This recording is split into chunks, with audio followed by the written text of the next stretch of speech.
सूर्य अंधकार विनाशक है और गुरु अज्ञान विनाशक है। जी हाँ दोस्तों, जोगिराज परम संत सदगुरुदेव सिंह जी महाराज जी सत्संग में कहते हैं, गुरु का वचन सूर्य की ताकत रखता है। सूर्य अंधकार का नाश करता है तो गुरु पापों का भी विनाश करता है। बंदौ गुरुपद कंज कृपा सिंधु न रूप हरि महामोहतम पुंज जासो वचन रवि करनिकर।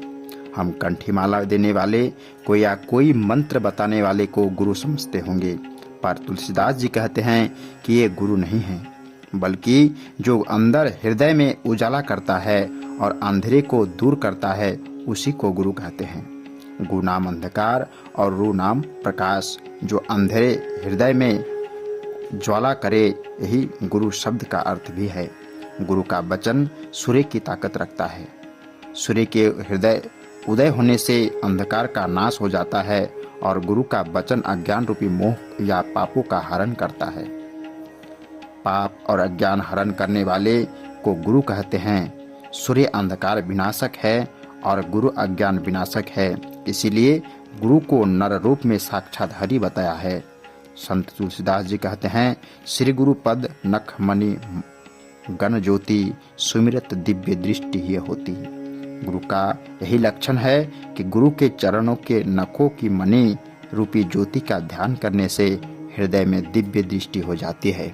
श्री महाराज जी कहते हैं, कर्मों का फल तो बाद में मिलता है, पर सत्संग रूपी गंगा में नहाने का फल तो तुरंत मिल जाता है। भक्ति स्वतंत्र सकल सुख खानी, बिन ही सत्संग न पावहि प्राणी।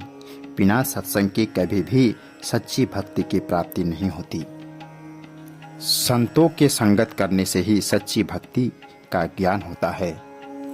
सत्संग की महिमा तुलसीदास जी ने बताते हुए कहते हैं कि कभी शुभ कर्मों का फल तो मरने के बाद मिलता है, लेकिन सत्संग रूपी गंगा में नहाने का फल तो तुरंत मिल जाता है।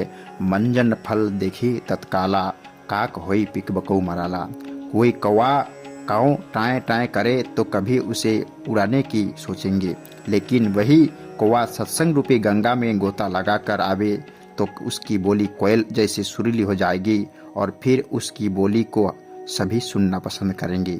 एक बर्तन में दूध और पानी मिलाकर बगुले के सामने रख दो, वह या तो दोनों को पी लेगा या दोनों को छोड़ देगा।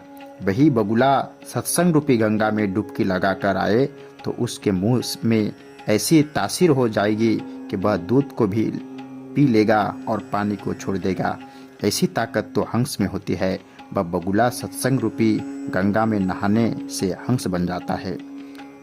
प्रिय साथियों, श्री महाराज जी कहते हैं, हंस वृत्ति वाले भगवान के नाम का स्मरण करते हैं और बगुला वृत्ति वाले लोग विषय रूपी मच्छी मेढक ही ढूंढते हैं।